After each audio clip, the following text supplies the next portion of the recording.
आज हम स्टार्ट करने वाले हैं RTE एक्ट 2009। ठीक है, RTE 2009 के बारे में पढ़ेंगे। इसको हिंदी में बोलते हैं शिक्षा का अधिकार अधिनियम 2009। ओके, ये एक बहुत ही इम्पोर्टेंट एक्ट है। सारे के सारे टीचिंग जो एग्ज़ाम्स होते हैं, टीचिंग रिलेटेड एग्ज़ाम है, NVS, KVS, CTET, ठीक है, एंड स्टेट टेट, सब में इसका वेटेज है, सब में इसको पूछा जाता है।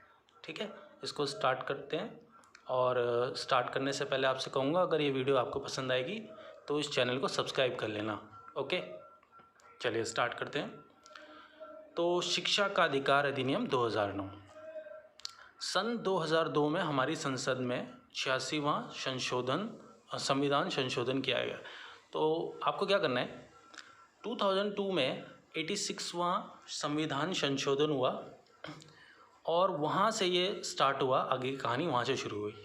उसमें क्या कहा गया था 2002 में 86वें संशोधन में क्या कहा गया था कि जिसके द्वारा प्रारंभिक शिक्षा, जिसमें कि फर्स्ट टू एट्थ, ये देखिए, फर्स्ट टू एट्थ क्लास के बच्चे जो हैं, इनको फ्री एंड कंपलसरी एजुकेशन दी जाएगी। ठीक है, मुफ्त शिक्षा, फ्री एंड कंपलसरी एजुकेशन दी जाएगी इनको। Okay, first to eighth class को फ्री एंड कंपलसरी एजुकेशन। दूसरी बात ये है कि फर्स्ट टू एट्थ क्लास में 6 से 14 साल के बच्चे आ रहे हैं इसके अंदर। ठीक है, 6 से 14 साल के बच्चे फर्स्ट टू एट्थ क्लास में पढ़ते हैं।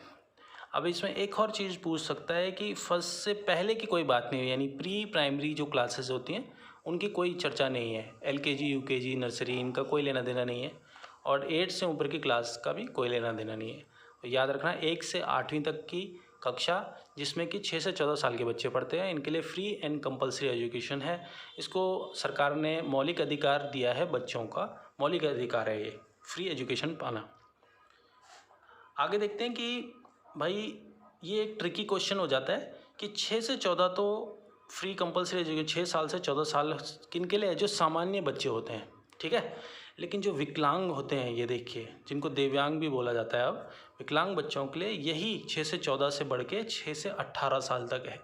तो ये डिफरेंस पता होना चाहिए। 6 से 18 तो हो गया भाई विकलांगों के लिए, और 6 से 14 हो गया नॉर्मल चाइल्ड के लिए।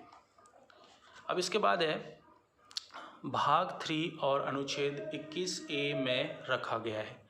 ठीक है, तो कॉन्स्टिट्यूशन के पार्ट 3, ठीक है, के एक्ट 21A में इसको रखा गया है। ये याद रखना है आपको। ठीक है, एजुकेशन का RTE 2009 रखा गया है। तब आगे बढ़ते हैं, इसके आगे इसके प्रावधान क्या हैं। ठीक है, अब इसके बारे में बताते हैं कि जो एक्ट है, जो भी हम पढ़ रहे हैं, इसमें हुआ कैसे कैसे कैसे पास हुआ ये एक्ट। तो उसे स्टार्ट करते हैं। ओके,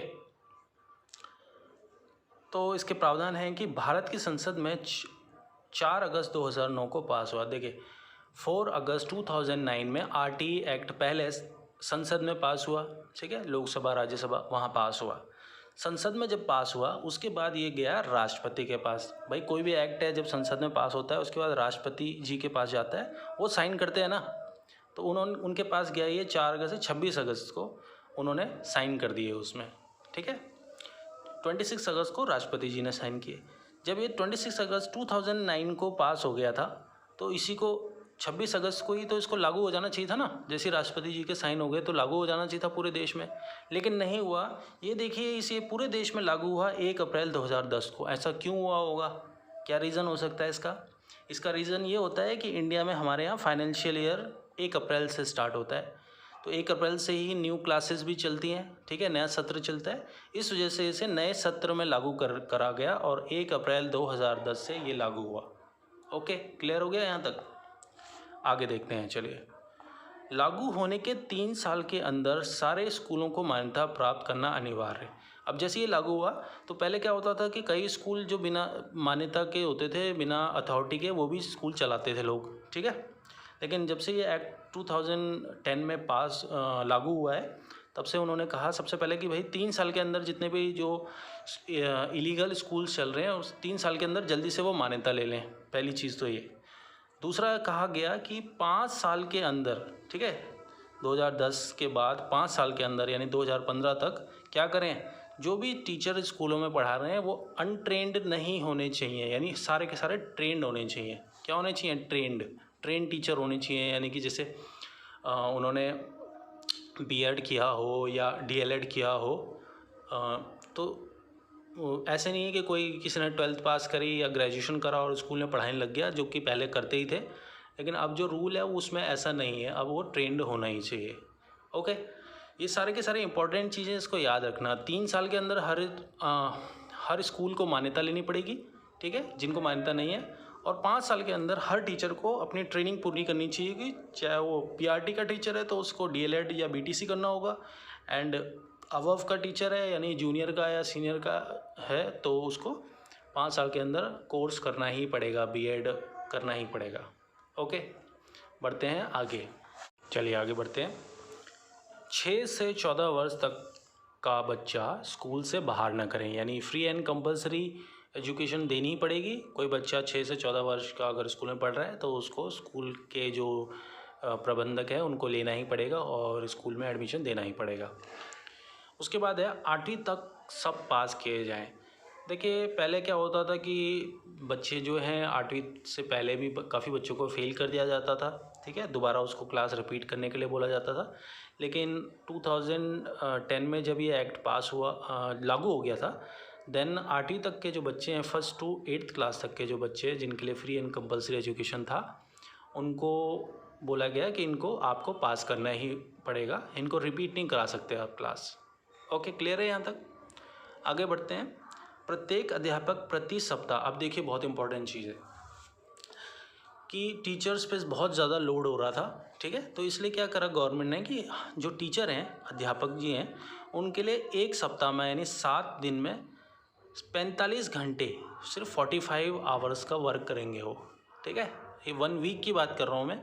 एक सप्ताह में 45 घंटे का काम और प्रतिदिन 7.5 घंटे का कार्य करेंगे, ठीक है, 7.5 घंटे का करेंगे, इससे ज़्यादा नहीं करा सकते आप किसी टीचर से। ये रूल्स पता होने चाहिए आपको कि 7.5 घंटे का काम करेगा एक दिन में कोई भी शिक्षक, और पूरे हफ्ते में सिर्फ 45 घंटे का कर सकता है, ऐसे एक्स्ट्रा नहीं दे सकते हैं। ओके, अब चलिए नेक्स्ट देखते हैं। अध्यापक केवल 3 गैर शिक्षक कामों में लगाए जाएंगे। देखिए गैर शिक्षक काम यानी टीचिंग के वर्क तो करने ही पड़ेंगे, ठीक है, लेकिन 3 और कामों में उनकी ड्यूटी लगाई जा सकती है। कौन कौन से हैं भाई? वो पहला है जनगणना, ठीक है, हर 10 साल में भारत में जनगणना होती है, तो उनमें टीचर्स की ड्यूटी लगाई जा सकती है, ठीक है, लगा सकती है गवर्नमेंट। अगला है चुनाव, जो चुनाव होते हैं ना, उन चुनावों में टीचर की ड्यूटी लगाई जाती है, ये तो आपने देखा ही होगा। अगला है आपदा प्रबंधन। अब आपदा प्रबंधन में भी टीचर्स को लगाया जा सकता है। ये आपदा प्रबंधन क्या है कि नेचुरल कुछ डिज़ास्टर हो जाए, अगर जैसे बाढ़ आ जाना, भूकंप आ जाना, कुछ भी हो सकता है नेचुरल डिज़ास्टर, तो उस कंडीशन में भी टीचर्स की ड्यूटी लगाई जा सकती है। ओके, आगे बढ़ते हैं। हर विद्यालय में अध्यापकों के 90% पद हमेशा होने चाहिए, तो चाहे कोई भी सिचुएशन हो, 90% जो वैकेंसी हैं वो भरी भी होनी चाहिए हर स्कूल में, ठीक है, यानी कि अगर 100 टीचर्स हैं स्कूल में तो 90 हमेशा होने ही चाहिए प्रेजेंट, ठीक है, खाली नहीं होनी चाहिए, खाली नहीं रख सकते आप स्कूल, 90 से नीचे नहीं हो सकते कि भाई टीचर ही नहीं है यहाँ स्कूल, ऐसे बोल के तो रखने ही पड़ेंगे। 90% टीचर्स होने ही चाहिए स्कूल में। अगला है, आइए अब नेक्स्ट पॉइंट देखते हैं। प्राथमिक में 30 बच्चों पर एक अध्यापक, ठीक है, प्राथमिक क्या होता है? PRT, प्राइमरी टीचर जो है, तो प्राथमिक यानी PRT के लिए जो है उसके लिए एक नियम बनाया है कि 30 बच्चे मैक्सिमम क्लास में होंगे, ठीक है, अगर कोई टीचर वहाँ पढ़ा तो एक टीचर पे 30 बच्चे हो सकते हैं, इससे ज़्यादा नहीं होंगे। ये क्यों किया गया होगा? क्योंकि टीचिंग का लेवल घट जाता है, टीचर पे लोड ज़्यादा आ जाता है, ठीक है, तो क्वालिटी घट जाती है टीचिंग की, अच्छे से नहीं पढ़ा सकता हो, तो इसलिए ऐसे किया है गवर्नमेंट ने कि भाई PRT में एक टीचर जो है 30 बच्चों को ही पढ़ाएगा एक क्लास में। ओके, बात क्लियर है? और यही बात जब जूनियर की आ जाती है, यानी कि 6 से 8 तक के जो टीचर हैं उनके लिए 35 पे 1 है, यानी 35 तक हो सकती है टीचर, बच्चों की स्ट्रेंथ 35 तक हो सकती है, यानी एक क्लास में 35 बच्चे होंगे और एक टीचर उनको पढ़ाएगा। बात क्लियर हो गई? प्राइमरी में एक टीचर 30 बच्चों पे एक टीचर और 35 बच्चे जूनियर में एक टीचर पे 35 बच्चे। ओके, अब आगे देखते हैं। बच्चों को दोस्ताना वातावरण में पढ़ाना तथा दंड नहीं देना है। ओके, तो ये तो आपको पता ही है कि अभी क्या है कि पनिशमेंट देना तो अलाउड है ही नहीं। पहले क्या होता था, टीचर जो है बच्चों को मार भी देते थे और तो अब क्या किया गया है कि अब आप बिल्कुल भी हाथ नहीं लगा सकते हो टीचरों पे, बच्चों पे, और उनको फ्रेंडली बिहेवियर से ही पढ़ाना है, उनको अच्छे से पढ़ाना है, एज ए फ्रेंड के रूप में उनसे बिहेव करना है। ओके, पढ़ते हैं आगे। अब ये थोड़ा सा रह गया लास्ट में। अगर ये जो जितने पॉइंट्स मैंने आपको पढ़ाए, ठीक है, ये जो पॉइंट्स आपने पढ़े, अगर इनका पालन नहीं हो रहा है किसी स्कूल के द्वारा, कि जैसे कि मान लीजिए मैंने बताया कि पीआरटी में 30 बच्चों पे एक टीचर होगा एक क्लास में, और मान लीजिए वहाँ ज़्यादा हो गए, ठीक है, ज़्यादा है वहाँ बच्चे, तो उसकी शिकायत की जा सकती है। शिकायत कौन कर सकता है? कोई भी कर सकता है, वो बच्चे कर सकते हैं, उनके पेरेंट्स कर सकते हैं, खुद टीचर भी कर सकता है, ठीक है। अब आप बोलेंगे कि भाई शिकायत किया कहाँ जाएगा, तो शिकायत क्या आएगी, राष्ट्रीय बाल अधिकार संरक्षण आयोग में, ठीक है, जिसको NCPCR बोला जाता है, ठीक है। यहाँ पे शिकायत की जा सकती है कि भाई यहाँ रूल्स रेगुलेशंस सही से फॉलो नहीं हो रहे हैं। अगला है, प्रत्येक प्राइवेट स्कूल में भी 25% गरीब अभिभावकों के बच्चों को शामिल करना अनिवार्य है। तो इसमें क्या है कि जो EWS कैंडिडेट है ना, इकोनॉमिक वीकर सेक्शन वाले जो कैंडिडेट्स हैं, तो 25% उन बच्चों को लेना भी कंपलसरी है। यानी कि कहने का क्या मतलब है कि जैसे एक